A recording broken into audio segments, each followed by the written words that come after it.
Bismillahirrahmanirrahim. Assalamualaikum warahmatullahi wabarakatuh. Perkenalkan, nama saya Sahra Kamila, NIM 181411361 dari Program Studi Pendidikan Biologi Angkatan 2018, Universitas 19 November Kolaka. Saya perwakilan dari kelompok 1 mata kuliah Zoologi Invertebrata akan menjelaskan materi mengenai definisi dari Platyhelminthes. Platyhelminthes berasal dari bahasa Yunani yang mana terdiri dari dua suku kata, yaitu platy yang memiliki arti pipih dan helminthes yang memiliki arti cacing. Jadi Platyhelminthes merupakan cacing yang memiliki bentuk halus dan juga pipih, kemudian tripoblastik atau memiliki 3 lapisan embrionik, serta juga acelomata atau tidak memiliki rongga tubuh. Cacing trematoda serta cacing pitah ialah contoh dari Platyhelminthes yang memiliki sifat parasit baik pada manusia maupun hewan. Dan perlu kita ketahui bahwasanya habitat dari Platyhelminthes itu sendiri biasanya berada pada air laut, air tawar, dan juga tanah yang lembab. Mungkin hanya itu yang bisa saya jelaskan. Terima kasih. Wassalamualaikum warahmatullahi wabarakatuh. Assalamualaikum warahmatullahi wabarakatuh. Perkenalkan, nama saya Feni Alfianita dari Program Studi Pendidikan Biologi Angkatan 2018. Nah, di sini saya akan menjelaskan tentang ciri-ciri Platyhelminthes. Ciri-ciri Platyhelminthes itu ada 9.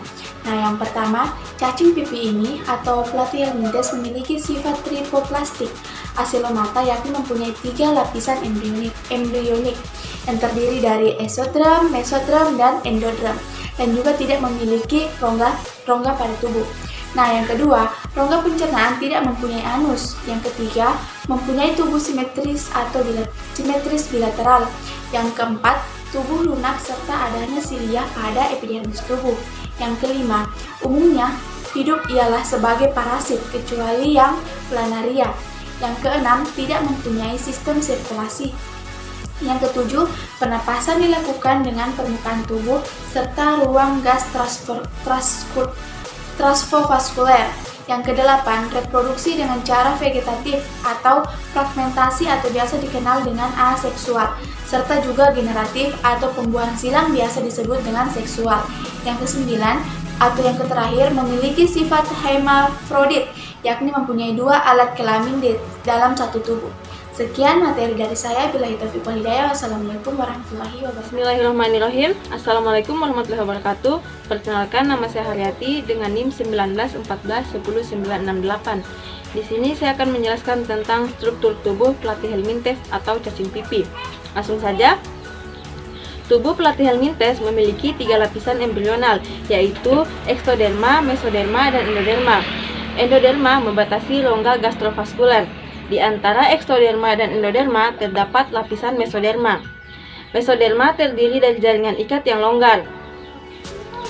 Pada mesoderma terdapat organ-organ seperti organ kelamin jantan dan organ kelamin betina. Platyhelminthes atau cacing pipih memiliki saluran pencernaan mulai dari mulut, faring, dan kerongkongan.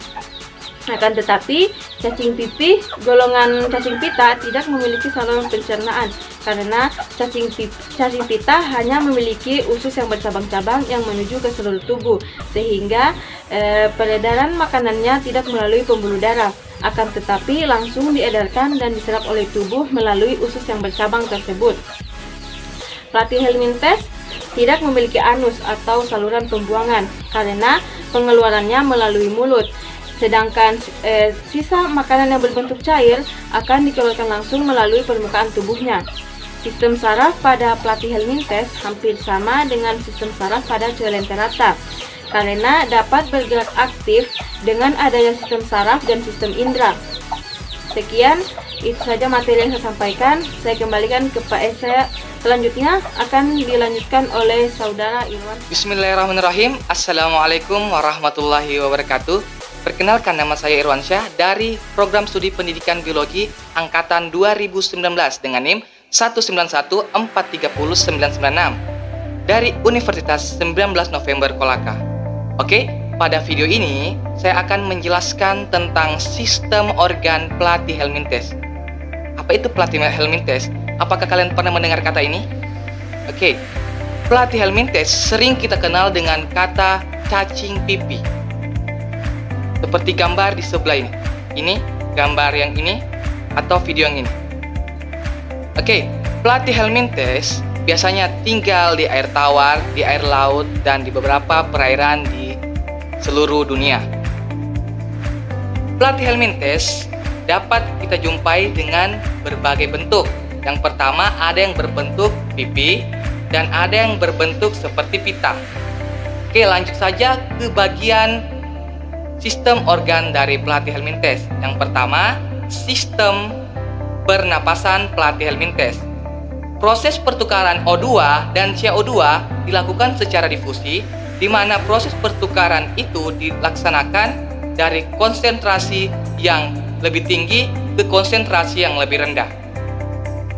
Dan dapat kita simpulkan bahwa Platyhelminthes menggunakan sistem pernapasan kulit di mana oksigen masuk dari luar dan diserap oleh kulit dan ditangkap oleh sel tubuh Platyhelminthes itu sendiri.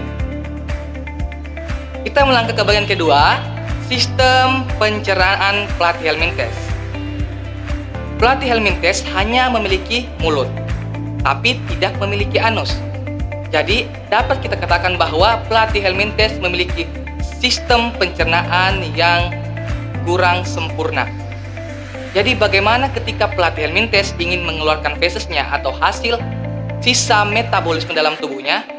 Oke, kita melangkah ke proses penyerapan makanan dari Platyhelminthes, di mana proses penyerapan makanannya dimulai dari mulut, faring, kerongkongan, dan usus, dan disebarkan ke seluruh tubuh, dan hasil sisa metabolismenya akan dikeluarkan kembali pada mulut Platyhelminthes itu sendiri.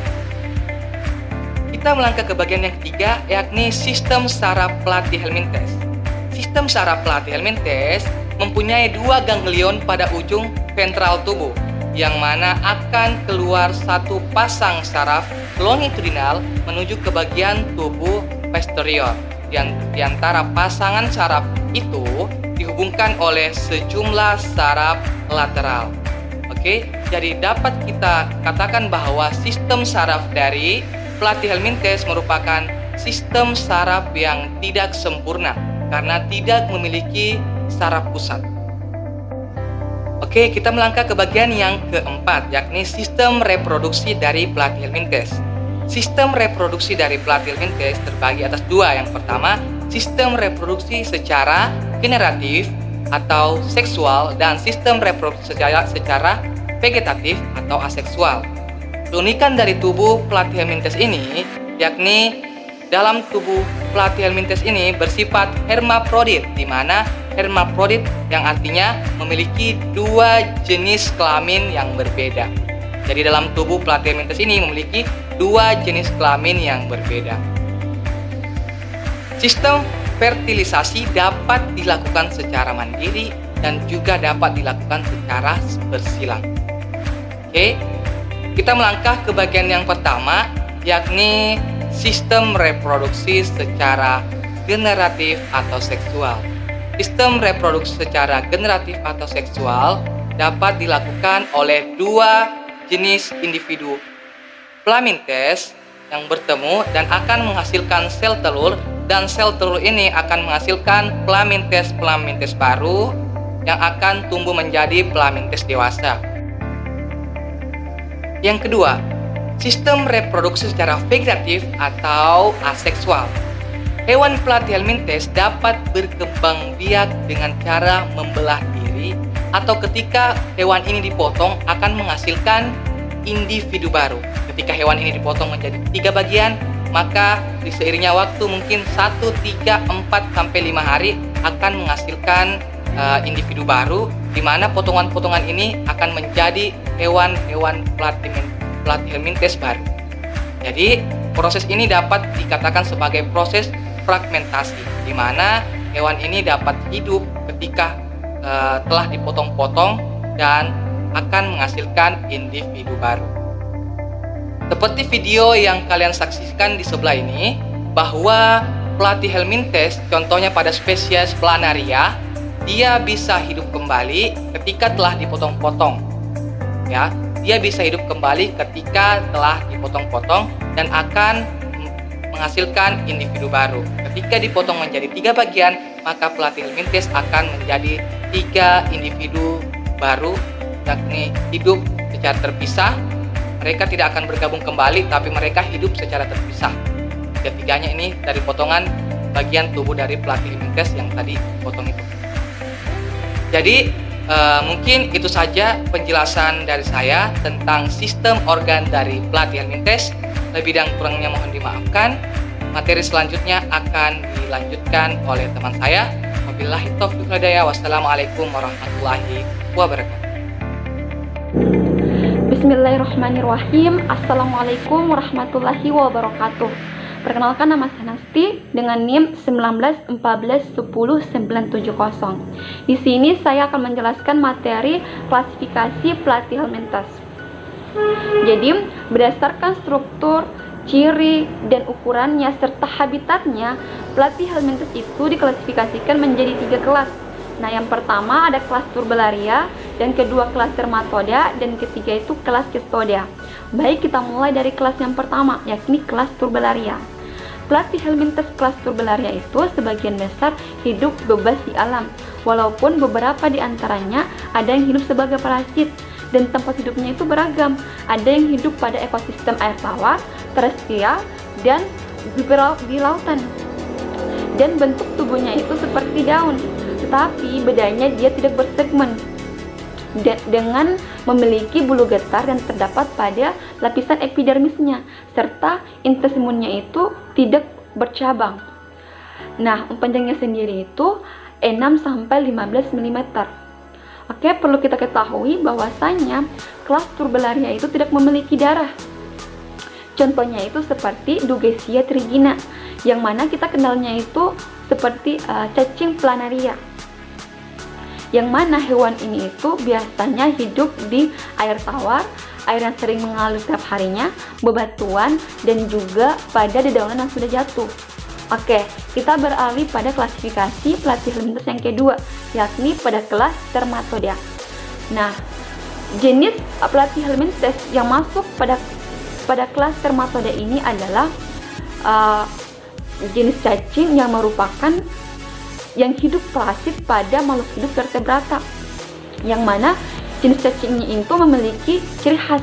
Ciri khasnya itu dia memiliki lapisan tubuh yang dilapisi oleh kutikula, dan kita biasanya itu mengenal cacing ini dengan sebutan cacing penghisap. Nah, untuk contohnya itu seperti Fasciola hepatica atau cacing hati. Nah, untuk spesies dari kelas Dermatoda ini tuh sudah tersebar di penjuru dunia, dan untuk untuk jumlah spesiesnya itu diperkirakan dari 18.000 sampai 24.000 spesies. Dari jumlah tersebut dibagi lagi menjadi 2 subkelas, kelas dari yakni kelas Aspigogastria, kemudian Digenea. Pada kelas Aspidogastria itu nantinya itu akan terbagi menjadi 100 spesies, dan nantinya juga akan hidup parasit pada moluska. Nah, pada kelas yang kedua tadi, Digenea, yang nantinya juga dia akan hidup parasit pada hewan vertebrata, moluska, dan monogenea, yang mana bentuk dari cacing yang parasit ini itu bentuknya seperti ular. Oke, kita masuk pada klasifikasi Platy helminthes yang ketiga, yakni Cestoda, yang mana yang masuk dalam kelas Cestoda ini merupakan jenis cacing yang memiliki ciri khas. Kenapa dikatakan memiliki ciri khas? Karena dari bentuk tubuhnya saja dia lebih pipih dan memanjang seperti pita. Jadi tidak heran ketika banyak orang yang menyebut cacing ini itu seperti cacing pita, karena tadi bentuknya yang menyerupai pita. Dan untuk bagiannya sendiri terbagi menjadi 2 bagian, ada bagian kepala dan ada bagian trobilus. Pada bagian trobilusnya ini itu tersusun beberapa rangkaian yang terdiri dari segmen yang namanya itu proglotit. Proglotit ini dibentuk karena adanya pembelahan yang terjadi secara transversal pada bagian leher, yang mana di dalamnya itu ada organ reproduksi betina dan juga jantan. Biasanya kita akan temukan cacing pita ini itu pada hidup parasit pada hewan seperti sapi dan juga babi. Dan biasanya juga kita akan temukan cacing pita ini itu hidup parasit pada hewan vertebrata. Kita juga perlu hati-hati karena cacing pita ini bisa masuk pada sistem pencernaan manusia ketika manusia tersebut mengkonsumsi daging yang tidak masak dengan benar, seperti daging sapi, daging ikan, dan lain-lain. Oke, itu saja yang dapat saya sampaikan. Lebih dan kurangnya mohon dimaafkan. Assalamualaikum warahmatullahi wabarakatuh. Perkenalkan, nama saya Herwansa dari program studi pendidikan biologi. Baik, pada kesempatan kali ini saya akan menjelaskan mengenai pelatih Helminthes, yaitu dari segi peranan atau manfaat dan juga dari segi kerugiannya dalam kehidupan. Baik, yang pertama itu peranan atau manfaat pelatih Helminthes bagi kehidupan. Yaitu yang pertama, semakin bertambah dan bervariasinya keragaman kingdom animalia, baik itu di Indonesia maupun di dalam kancah dunia. Kemudian yang kedua, dalam kelas Turbellaria, yaitu jenis Planaria sp, pelatih Helminthes ini biasanya digunakan sebagai bahan indikator dalam pembersihan air.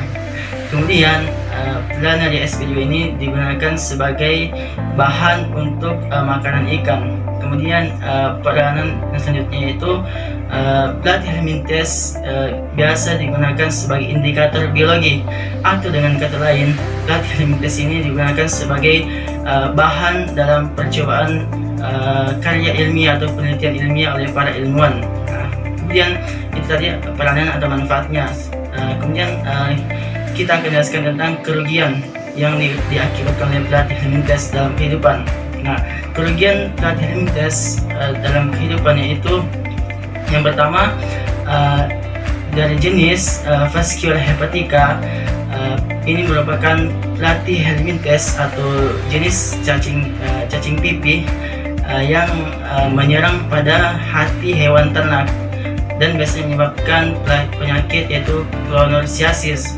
Kemudian dari setelah Vascular hepatica ada Clonorchis sinensis. Clonorchis sinensis merupakan jenis pelatih Helminthes atau cacing pipih yang menyerang fungsi hati pada manusia dan biasanya mengakibatkan penyakit yaitu clonorchiasis. Kemudian yang ketiga itu Schistosoma japonicum. Schistosoma japonicum merupakan jenis pelatih Helminthes yang berperan sebagai parasit, yaitu menyerang fungsi sistem peredaran darah pada makhluk hidup dan menyebabkan penyakit skistomiasis. Kemudian selanjutnya itu Paragonimus westermani. Ini merupakan cacing yang menyerang paruh pada makhluk hidup dan biasanya menyebabkan penyakit itu paragonimiasis. Selanjutnya itu Taenia solium. Taenia solium merupakan jenis pelatih Helminthes yang menyerang fungsi hati pada manusia dan menyebabkan penyakit Taeniasis solium. Kemudian yaitu Taenia saginata. Taenia saginata merupakan jenis pelatih Helminthes yang sama dengan Taenia solium, yaitu menyerang fungsi hati pada manusia. Merupakan cacing pita yang menyerang manusia, kemudian menyebabkan penyakit yaitu Taeniasis saginata. Kemudian selanjutnya itu Dipilobothrium latum. Nah, Dipilobothrium latum ini merupakan jenis pelatih Helminthes yang menyebabkan penyakit Dipilobothriasis. Kemudian selanjutnya itu Echinococcus granulosus. Nah, Echinococcus granulosus ini merupakan jenis pelatih Helminthes yang menyerang cacing pita yang menyerang pada hewan anjing. Nah, kemudian yang terakhir yaitu Hymenolepis. Hymenolepis merupakan jenis cacing pipih yang menyerang fungsi usus pada manusia dan juga tikus. Ini biasanya ditemukan pada usus manusia dan juga pada usus tikus. Baik, sekian yang dapat saya jelaskan mengenai pelatih Helminthes dari segi peranan atau manfaat dan juga segi kerugiannya dalam kehidupan makhluk hidup, baik itu manusia maupun hewan. Sampai ketemu di pembahasan selanjutnya. Sekian dan terima kasih. Wassalamualaikum warahmatullahi wabarakatuh.